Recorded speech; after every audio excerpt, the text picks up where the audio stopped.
I'm Lorian. Thanks for checking out Knitting Monologues.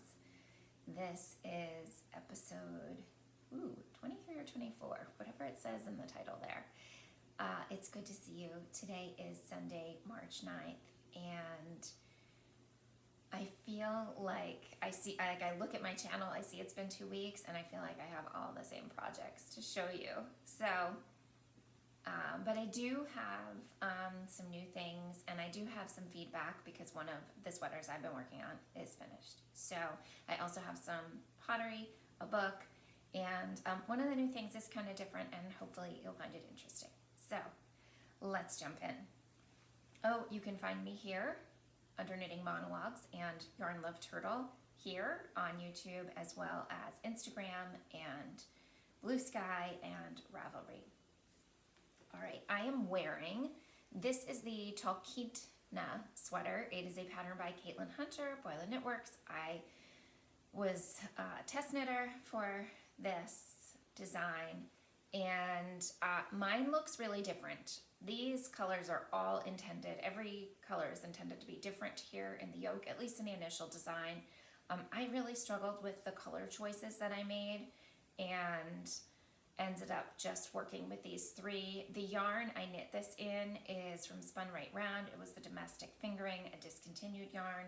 I had purchased this yarn for dirt cheap and thought it would be pretty in a sweater. I originally thought I would do some type of botanical motif using these colors, and this just sort of came up, and in the end this is what worked for the pattern, and in the end I'm happy with it. It's nothing I would have thought necessarily to put together this way, but like I said, it came together and it worked, so it's fun. This has some of this design, I don't know, it's like a ribbing and a little lace.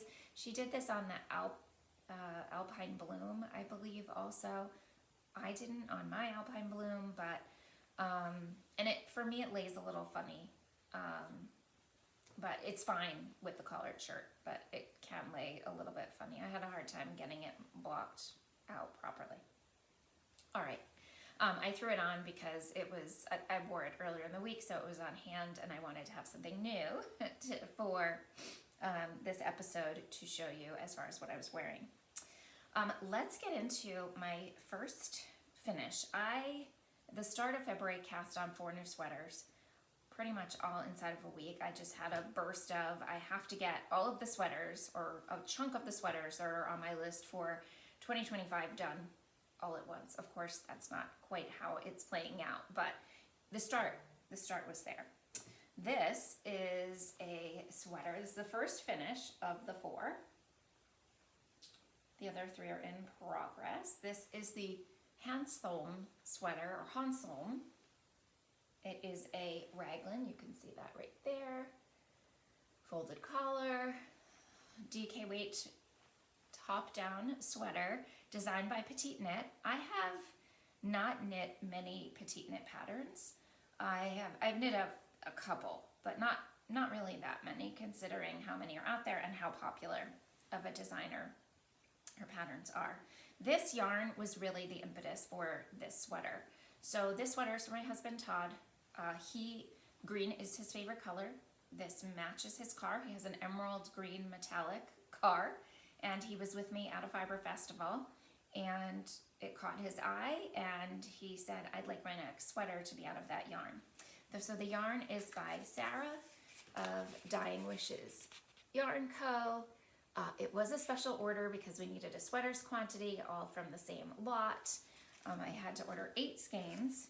This sweater took 5, nearly on the nose, so 500 grams, and it's 246 yards. This is a superwash wool.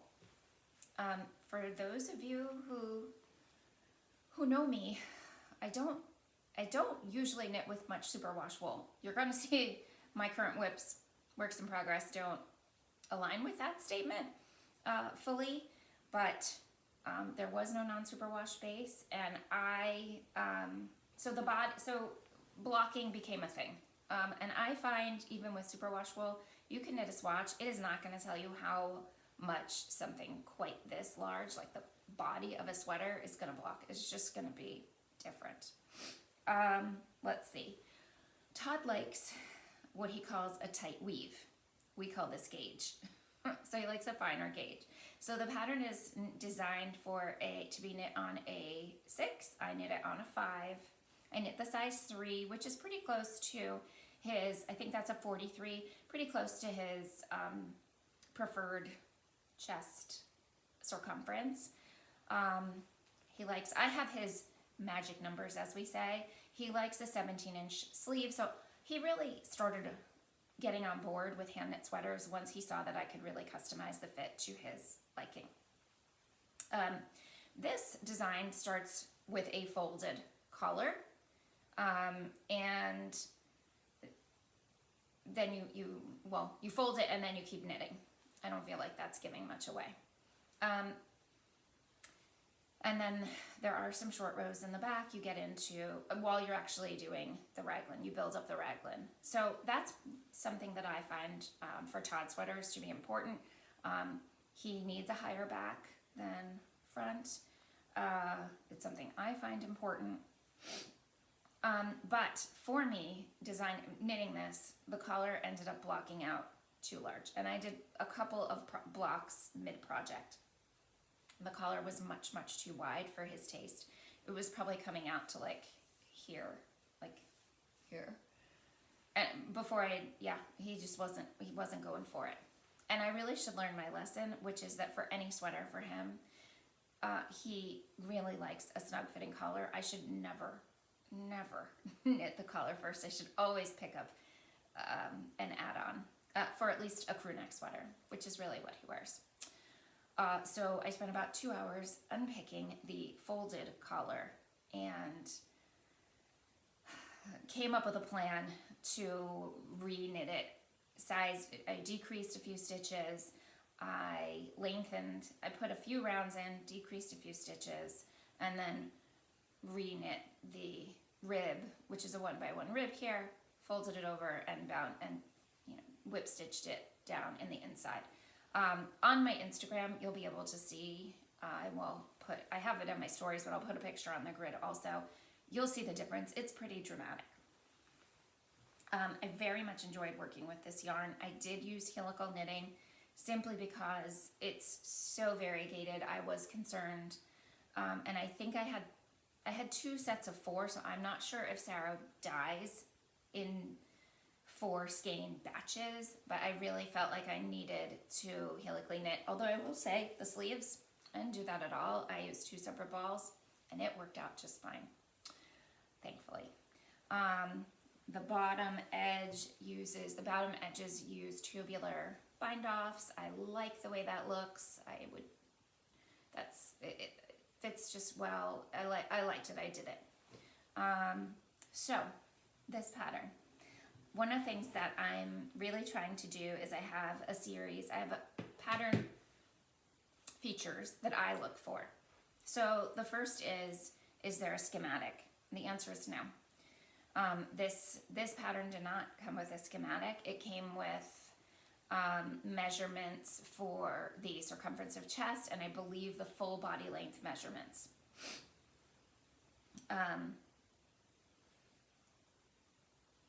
That doesn't make me happy, but I still knit it. I really, really do prefer a schematic with yoke depth, arm length. Well, I'll get into something else because it sort of ties together. Body length, and while I know what Todd's preferences are, I like to know what the pattern requires because then I know the recommended yardage fits to the schematic that is shown. And if I'm going to end up lengthening something or making something shorter, I can kind of say, all right, I'm going to need more yardage for a sweater, or I have plenty of yardage, or just enough. Okay. Charts. This pattern didn't have any charts, so that's not a factor.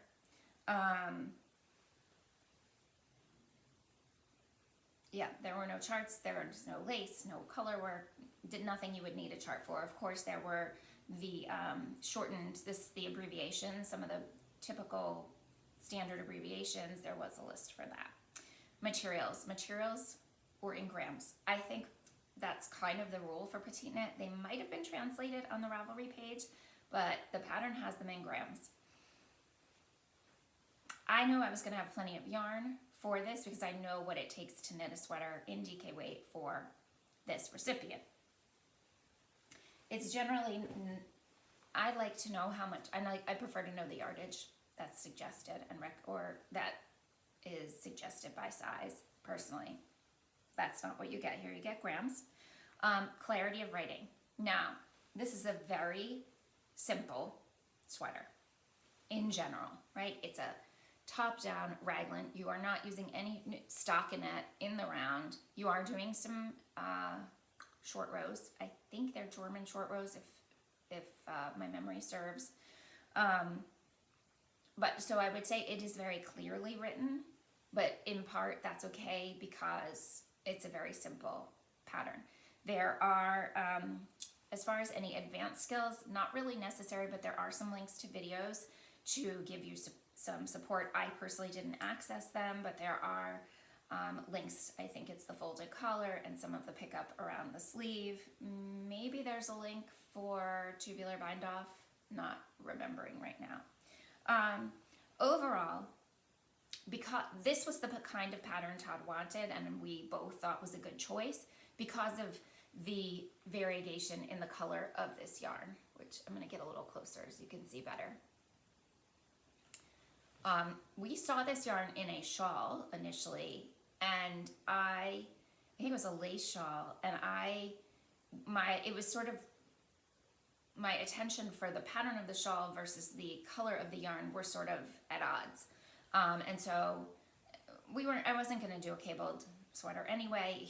This just shows off the feature of the sweater and this yarn the best, I think. He's very happy with it. Has he worn it? I think he wore it out. So he did wear it out to dinner. I was going to try to bring this collar in using elastic. Turned out I ordered like fishing wire instead and not something that was like stretchy, just nylon, and it really wasn't going to work. And I just felt I needed to bring it in much more than elastic was going to. We were both concerned it might just get a little bit bunchy. So that's it. I think this is still going to stretch quite a bit as he wears it. We shall see. So overall, I think for a basic raglan, and I think it's a 2-stitch raglan. I think, yes, there are two, I believe, I don't know, maybe there's one. I think it's a good basic, and I think a lot of people need basics want to knit basics, and I also think it does a nice job of showing off such a special yarn. Moving on. So I have mostly been working on one of the other sweaters this past week, and that is Obsidian, which is a pattern by Tania Barley.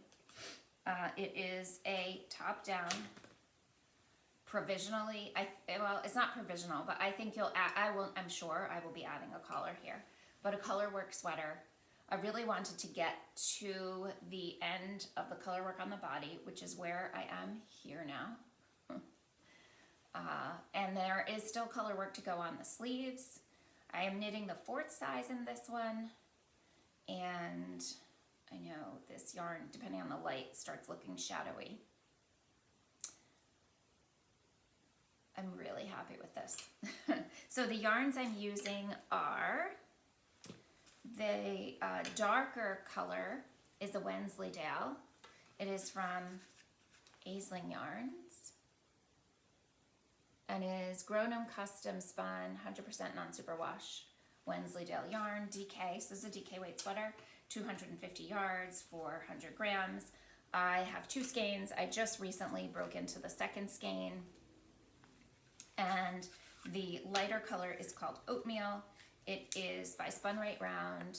It is the DK version of the yarns in the sweater I'm wearing. Domestic DK, the colorway is called Oatmeal. Again, not available anymore. It might have been experimental, I'm not totally sure. It is a blend of merino, 70 merino and 30% Columbia wool. It's in 50-gram put-ups, but I have plenty to go. Now, what's really cool about this pattern, I think also, and very generous of the designer, is there are directions to knit this in an A-line as well as a straight body. What I want to show you is this section here. So you can see the underarm section. Let me open this up here. It has these little columns. Most of it mirrors the rest of the motifs, but each underarm has this. If you want to knit it straight, you can. If you want to knit an A-line, there are options for that. There are also different sleeve options. I'm knitting mine straight. I'm going to knit my sleeves as straight as possible. I might taper them a little bit, but they'll probably have a little bunching, a little cinching by the time they get to the wrist, because I think it's pretty much the same motif here that's on the body. Well, it's definitely the same motif on the body and the sleeve, and it's just a matter of having the right stitch count to get an accurate number. It does also use this same underarm motif for the sleeve. I'm just hoping it isn't too warm by the time I finish it to actually wear it. That may or may not be the case. It's not really a problem. I'm gonna end up wearing it. So that again is Obsidian, and my kind of goal over the last 2 weeks was, yes, to finish that sweater for Todd because he'd really wanted it. I wanted him to have a chance to wear it this season, and he should. And to get all of the other 3 sweaters kind of beyond the yoke, if they weren't there yet. So the third sweater that I'm working on, or have been, or third whip sweater now, is called, let me make sure I have the back edge, okay. Solare is patterned by Locatelli. It has a cabled yoke. Oops, there's my cast on. And I don't know how this color is reading to you. To me, it is the perfect, like, black olive. It's called rock olive, but it is like a dusty black olive. My coworker says it reads brown to her. It does not read brown to me, but it might to you. This yarn I found at the same festival where Todd saw this green yarn. I still found this from Seven Sisters. Oh, there's a glare from the light outside. Arts, Seven Sisters Arts. It's the Zodiac base, which is a DK. It's an 80-10-10, 80% superwash merino, and 10% cashmere, 10% nylon. It feels like butter. I love it. I love it. So this one got this below the yoke, the cabled yoke, textured yoke, and now it's truly just stockinette down, stockinette down, stockinette down. I will most likely knit these sleeves 2 at a time. I think there are some decreases in the sleeves. I am hoping it gets, it feels kind of snug, but it's definitely going to grow. I'm not going to do a mid-project block because I'm not really, it's for me. I know what I'm playing around with here. I do more mid-project blockings when I'm making projects for other people or for Todd, or they're new, or I'm just not confident of how it's going to look. So I don't have to do too much unwinding, reversing, tinking, going back. I'm going to show you this one. I'm pretty sure this was exactly where it was the last episode, and that is because it was already beyond the color work that I wasn't going to show it again. But that may not be the case. I'm not sure. So this is Springfling. This is by Saskie & Co., formerly the Petite Knitter. And I think I did talk about it because I did this. So this pattern did not have short rows in the yoke, and I added them under the color work here. So I feel like Springfling is the perfect name for the season almost upon us, and I'll be excited to work in this at that time. The yarns. So the pinky color is 2 yarns held together. One is a little bit more of a purpley pink by Gesa and Flo. that's the line by Zircon, I think they are. Let me see. Oh, Zitron. And I stranded that with this Suri alpaca, which is called, the color Strawberry Lip Gloss. I love that. It is by Backloop Yarn and Fiber, or Fiber Co, Yarn and Fiber Co now. It's a great pink. I don't know that I could do a whole sweater in this, but I'm so happy with how it accented this color work motif. And then the blue is this absolutely fabulous color by Louise Robert Designs, or Louise Robert Collection, that is sold through Biscotti, or Biscardi and Yarns. And it is called DK Pure. The base I'm using, 90% superwash merino, 10% silk. The colorway is called Loch, L-O-C-H. And gosh, you know what? I saw this also at the same Fiber Festival and just sort of held off on buying it, and then was able to pick it up at Vogue. They brought it for me because they weren't carrying this line at Vogue, and I was like, I really need that. I highly recommend, if you are going to an event, reach out to a vendor. They want to sell their stuff, and if it's not inconvenient, they're going to try to get it to you.